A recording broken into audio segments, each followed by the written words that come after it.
Marcos capítulo 10. Abra su Biblia allí y meditemos por unos minutos en la historia de este hombre. Marcos capítulo 10, versículo 17 al 22.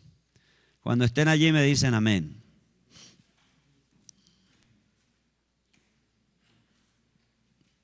Marcos capítulo 10. ¿Están allí? Dice así la palabra de Dios. Marcos 10, 17. Vamos hasta el 22, Alvarito, si me ayudas. Allí en la proyección. Dice la palabra, voy leyendo aquí. Dice, al salir para seguir su camino, hincando las rodillas delante de él, le preguntó: Maestro bueno, ¿qué haré para heredar qué? Eterna. Allí tenemos, ¿qué haré para heredar la vida eterna? Versículo 18. Y Jesús le dijo: ¿por qué me llamas bueno? Nadie es bueno sino solo uno. ¿Quién? Dios. 19. Tú sabes los mandamientos: no temas, no cometas adulterio, no hurtes, no des falso testimonio, no defraudes, honra a tu padre y a tu madre. Versículo 20. Y él dijo: Maestro, todo esto lo he guardado desde mi juventud. Versículo 21. Jesús, mirándolo, lo amó. Una cosa: ve y vende cuanto tienes y da a los pobres, y tendrás tesoros en el cielo, y ven, sígueme. Y el versículo 22 dice así: pero él, afligido por estas palabras, se fue triste, porque era dueño de muchos bienes. Ahora escuche bien, quiero que pensemos un poco en la vida de este joven que la Biblia menciona como el joven rico.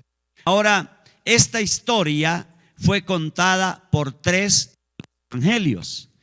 Lo encontramos, por ejemplo, en el libro de Mateo, el capítulo 19, como para que usted tenga información. Y el libro de Mateo dice que este joven era muy rico.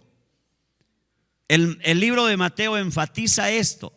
Los 3 evangelios narran algo que el otro no narra, pero lo complementan. El libro de Mateo, contando esta misma historia en el capítulo 19, nos habla y nos dice que era un joven que tenía muchas riquezas.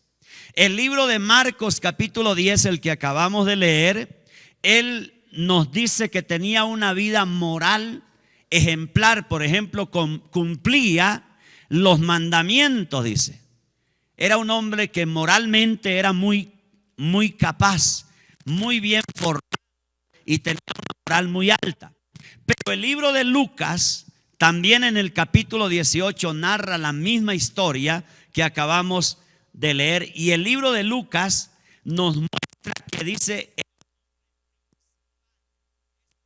significa que pertenecía a una familia noble y distinguida en el pueblo de Dios. Entonces, estos 3 evangelios que narran esta misma historia nos muestran algo que otro muestra y nos complementan la historia en estos 3 evangelios. Vuelvo a decirles, el libro de Mateo dice que era un joven y que era muy rico.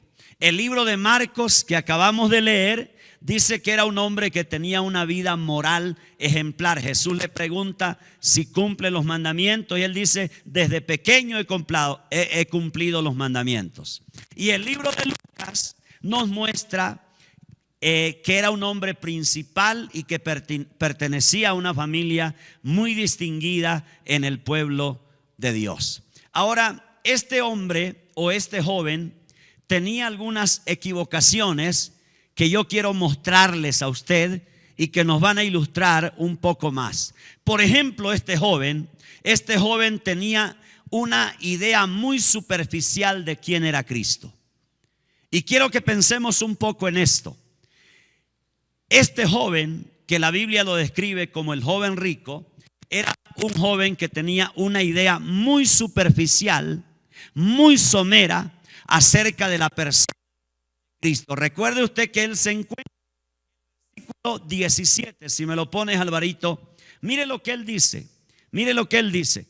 Cuando salía para seguir su camino, vino uno corriendo, dice el libro de Marcos, y arrodillándose delante de él. ¿Quién era él? Jesús. Le preguntó: maestro bueno, ¿qué haré para heredar la vida eterna? Ahora mire lo que le dice a Jesús. Él llega donde Jesús y le dice: maestro bueno, maestro bueno. Ese era el concepto que él tenía de Jesús de Nazaret, maestro bueno.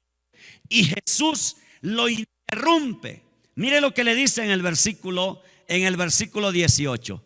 Jesús lo interrumpe cuando él dice estas palabras. Vamos al versículo 18. Marcos 10, 18. Mire lo que dice. Jesús le dijo: ¿por qué me llamas bueno?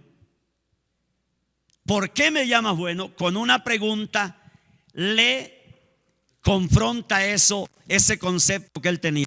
Jesús le dijo: ¿por qué me llamas bueno? Nadie es bueno sino solo ¿qué?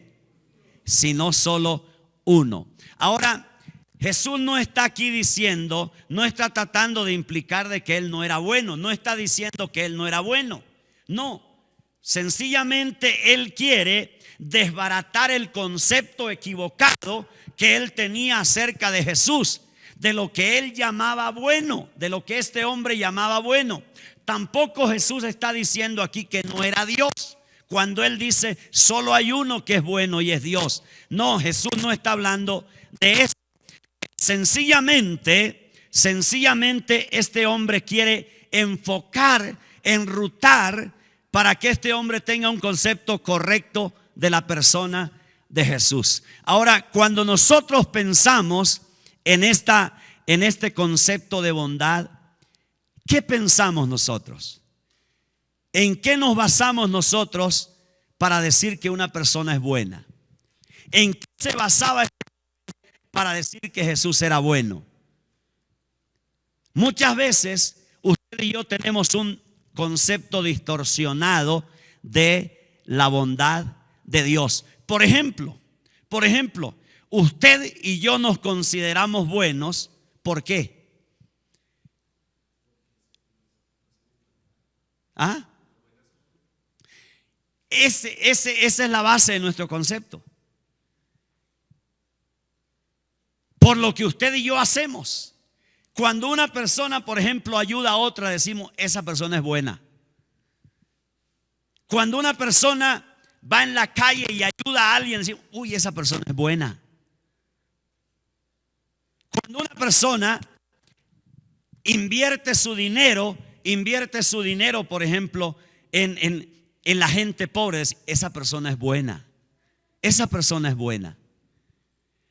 Ahora, este joven tenía un concepto similar de la bondad de Dios. Nosotros pensamos que alguien es bueno porque hace cosas, porque comparte sus bienes, o porque ayuda a alguien a pasar una calle, porque comparte su vivienda, hospeda a alguien. Esa persona es buena, decimos. Y ese es el concepto que tenemos usted y yo de la bondad. Hermanos queridos, quiero decirle una cosa. El concepto de bondad nuestro es diferente al concepto de bondad de Dios. ¿A qué llama Dios una persona buena? ¿A qué llama? El que hace obras, el que hace cosas. ¿Quién es bueno delante de Dios? ¿Sabe quién es bueno delante de Dios? Voy a mostrarles un texto antes de decirle quién es. Este concepto. Por eso digo que este hombre tenía un concepto equivocado de Jesús. Estaba él totalmente desenfocado con respecto a la Romanos 3, la palabra de Dios.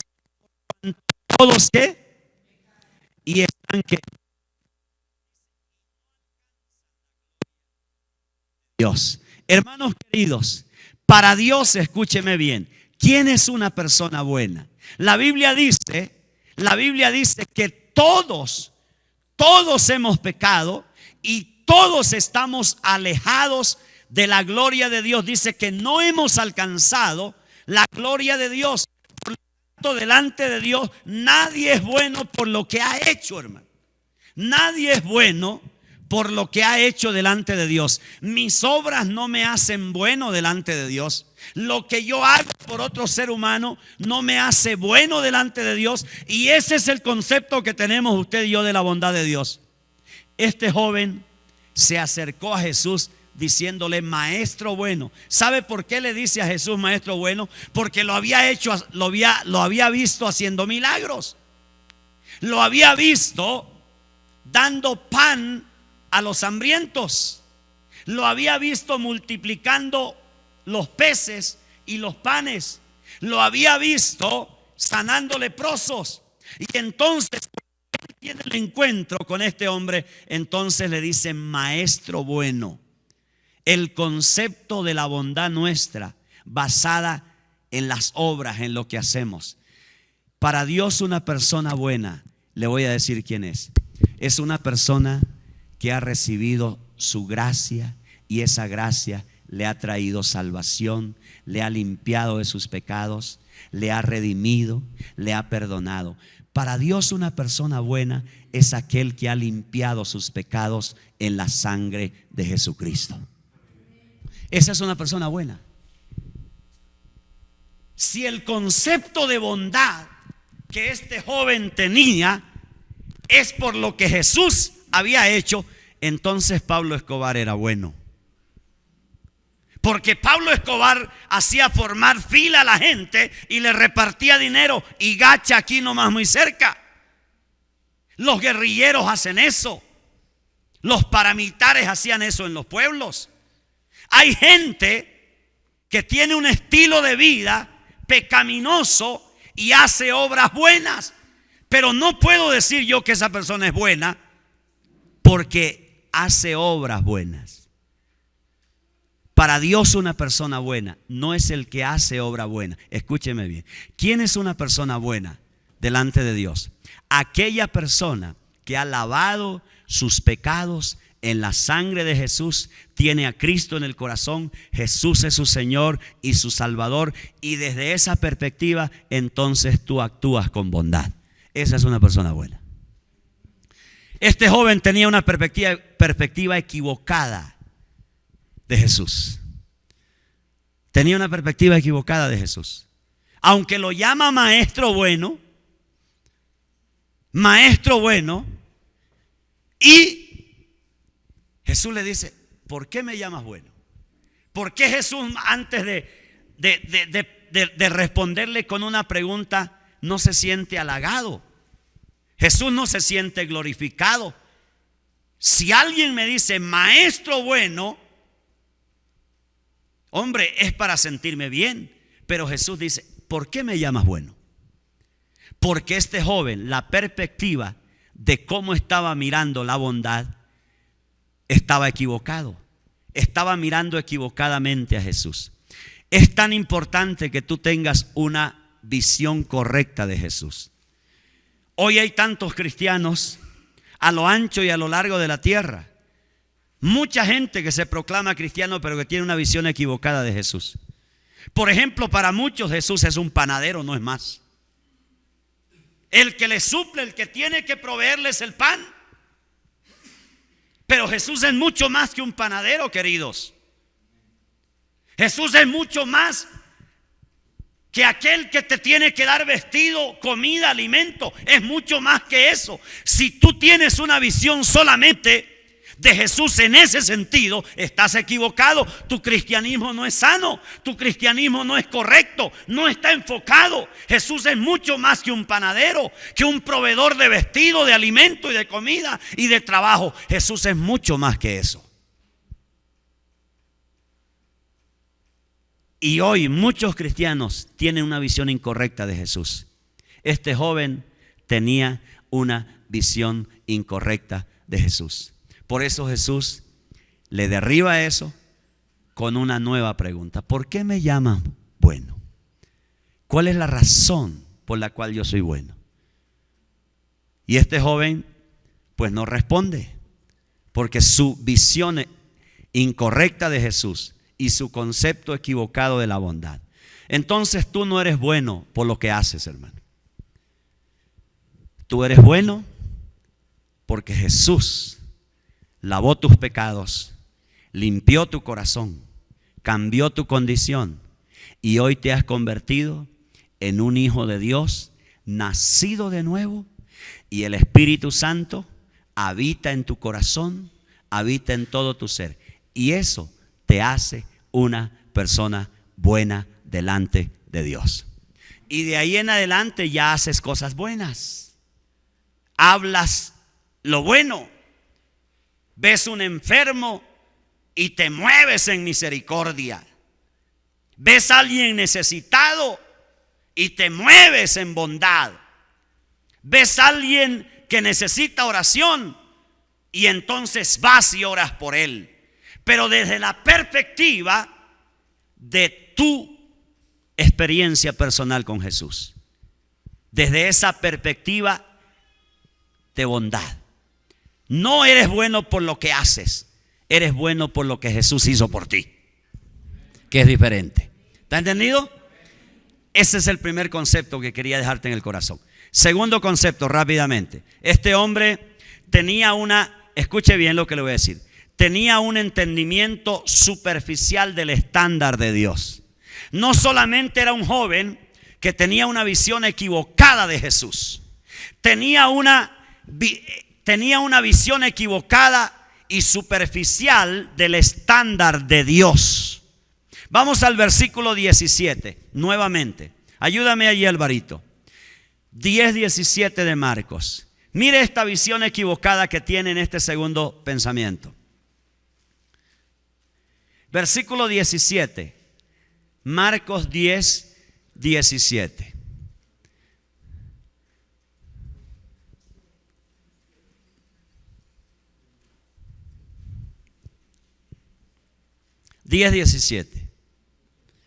Para resaltar el segundo pensamiento. Mire lo que dice. Cuando salía para seguir su camino, vino uno corriendo y arrodillándose delante de él, le preguntó: Maestro bueno, ya le expliqué. Dice, ¿qué haré para heredar qué? El segundo error de este joven. ¿Qué haré? Repita eso, ¿qué haré? ¿Usted necesita hacer algo para ser salvo? Mire lo que él dice. El estándar de Dios para ser salvo, ¿cuál es? A ver, alguien que me lo diga. ¿Cuál es el estándar de Dios para ser salvo? Creer en su obra en la cruz. Pero mire lo que dice este hombre. Este dice, Señor, ¿qué haré? ¿Qué haré? Dime qué haré para ser salvo. Él estaba desenfocado, no tenía entendimiento de esto. Era muy superficial. Él dice, ¿qué haré para heredar la vida eterna? En otras palabras, ¿qué haré para ganarme el reino de los cielos? Eso es lo que está diciendo. Ahora, él cree que puede ganarse el cielo. Ese es su primer error. Él cree que puede ganarse el cielo. Te voy a decir algo, querido. Tú no puedes hacer nada para ganarte el cielo. Nada. Sépalo. Usted no puede hacer nada para ganarse el cielo. Nada. Lo que Cristo ya hizo es suficiente. Pero este joven tenía desenfocado esto. Él dice, ¿qué haré para ganarme la vida eterna? La vida eterna nadie se la gana. Nadie se la ha podido ganar. Solo Jesús, solo Jesucristo. La obra que Él hizo en la cruz fue la suficiente para que tú y yo tuviéramos vida eterna. Entonces este joven está desenfocado en este sentido. Él dice, tengo que ganarme. Ahora, ¿cuántas personas viven así la vida cristiana? Piensan que tienen que ganarse las cosas. Ganarse las cosas. La salvación no te la puedes ganar. La salvación es un regalo. Es un regalo de Dios para ti, para mí. Jesús ya lo hizo en la cruz del Calvario. Pero este hombre, miren el versículo 20, un poquito más. Mire, en este mismo sentido. El versículo 20, mire lo que dice. Léelo por favor. Dice, y le dijo: maestro, todo esto, ¿qué dice? Otra vez, lo he guardado desde mi juventud. Este joven tenía un concepto equivocado del estándar de Dios. El estándar de Dios para ti con respecto a la salvación es: cree en la obra de Cristo y el resultado es para ti salvación.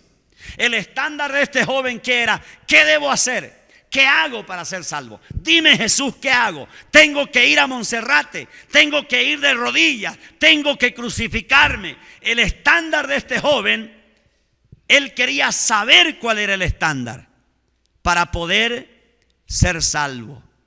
Y quiero que sepas una cosa: nadie, absolutamente nadie, podrá ser salvo a menos que se someta al estándar de Dios. Cree y serás salvo. Y este hombre tenía desenfocado este segundo pensamiento. Un salmo para que lo lea.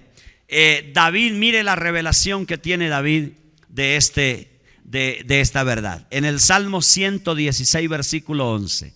Lee conmigo, Salmo 116, versículo 11. Léelo conmigo. Salmo 116,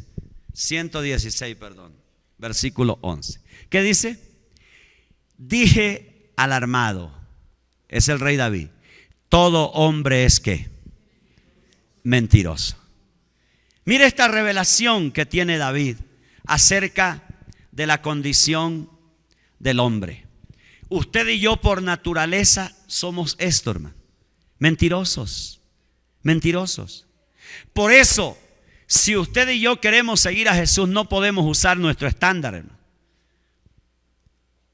Nuestro estándar está anulado. Si usted quiere ser un buen cristiano, usted tiene que someterse al estándar de Dios. Esto es por fe, esto es creyendo. Si usted quiere ser sano, usted tiene que creer. Si usted quiere ser bendecido, usted tiene que creer. Creer la palabra, creer las promesas de Dios. Ese es el estándar. Usted no tiene que hacer cosas.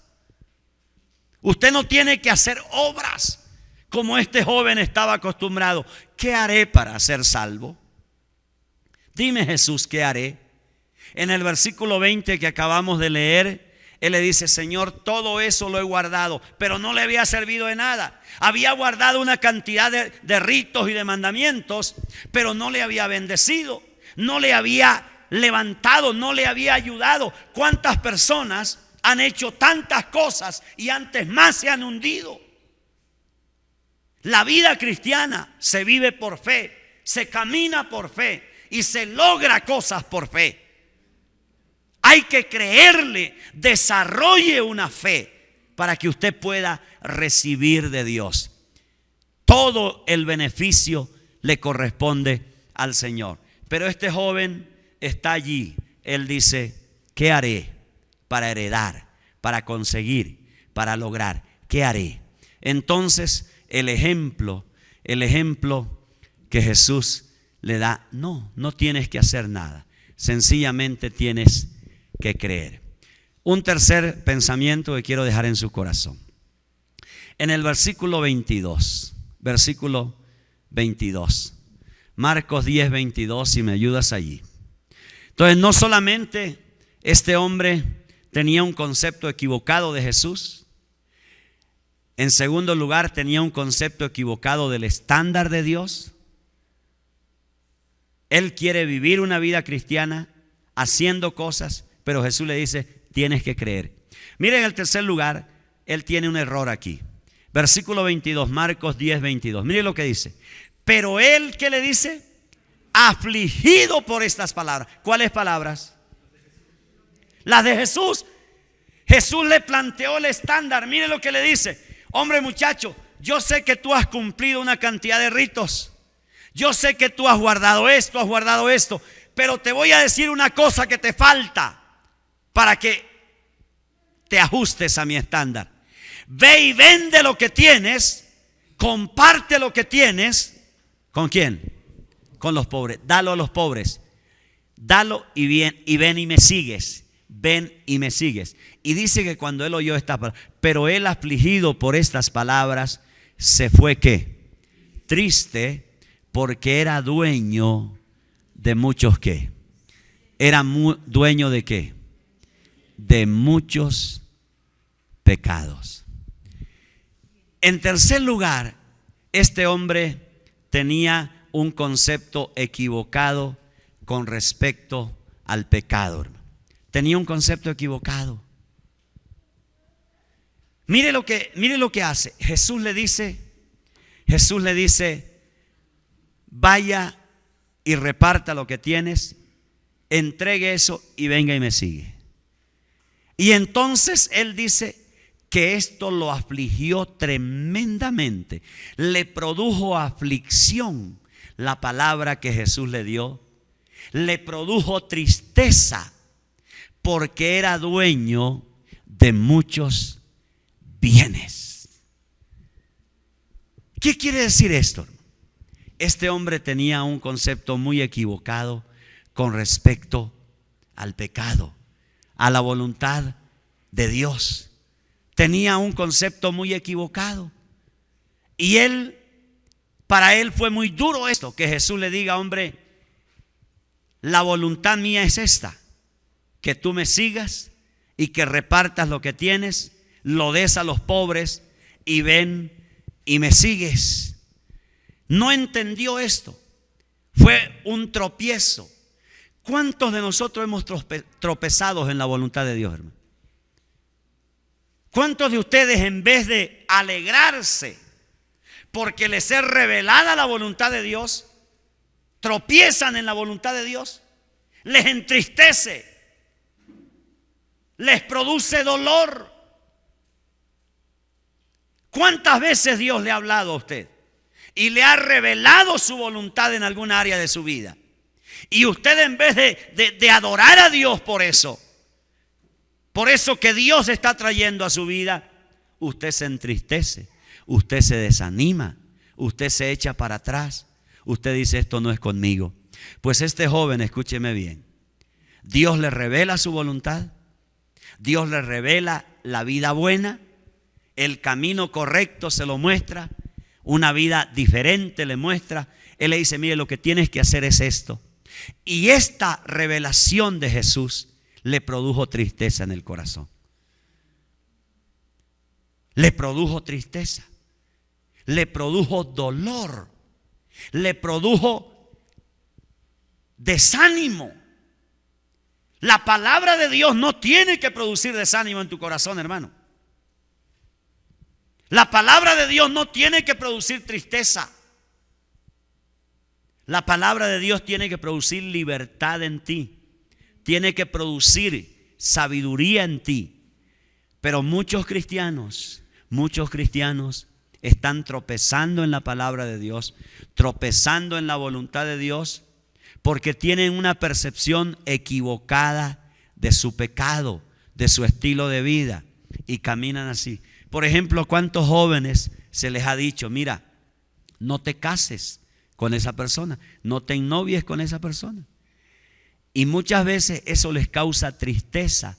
Cuando uno le dice a un joven, abandona esa relación, le produce tristeza, le produce dolor, le produce náuseas. Y muchos, cuando uno les trae la revelación y les trae la voluntad de Dios con claridad y se las presenta, lo que hacen es retroceder y tropezar. ¿Cuántos han tropezado así como este joven? Este joven tropezó y se alejó de Jesús. Y lo vemos retirándose. Y finalmente, versículo 17 nuevamente. Marcos 10, 17. Aquí hay otro error en la vida de este joven. Él quería ser cristiano, pero a su manera, hermano.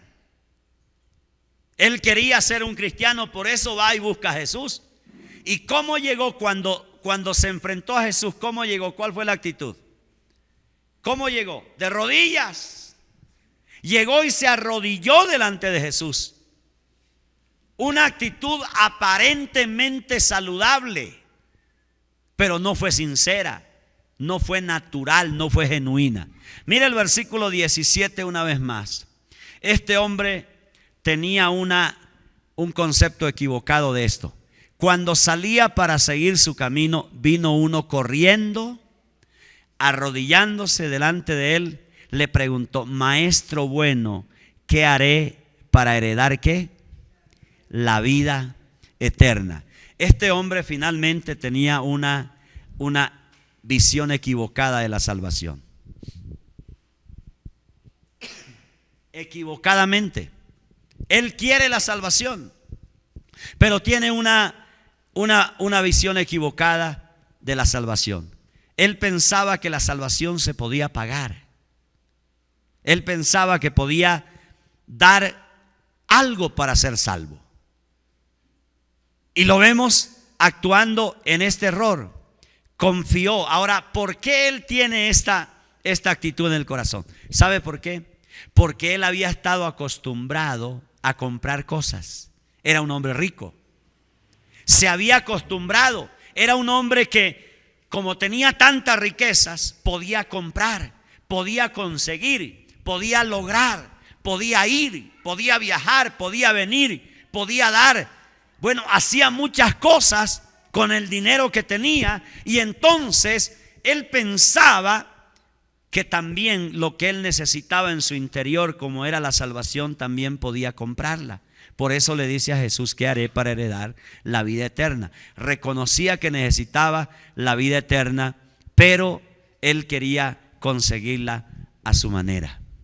Hermanos queridos, la salvación, nunca olvide esto, la salvación es un regalo de Dios para ti. Es un regalo. No hay nada que tú puedas adquirir para conseguir la salvación. La salvación es un regalo. Así lo describe la palabra de Dios. Es un regalo, es un regalo. Nada podrás hacer tú.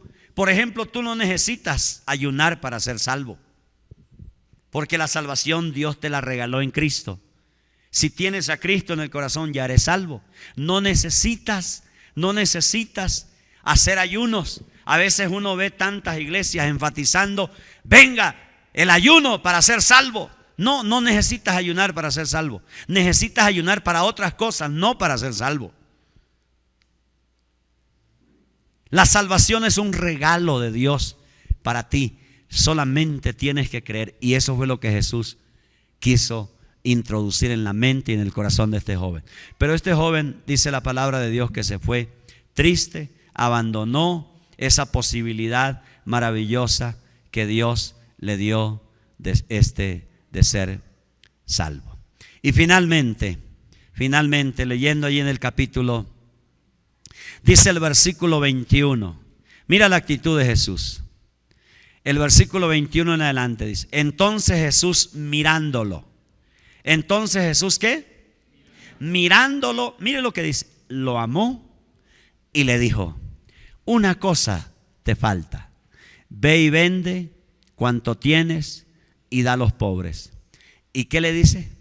Y tendrás tesoros en el cielo. ¿Y qué más le dice? Y ven y sígueme. Repite esa última frase: y ven y sígueme. Esto es lo que usted y yo tenemos que hacer, hermano.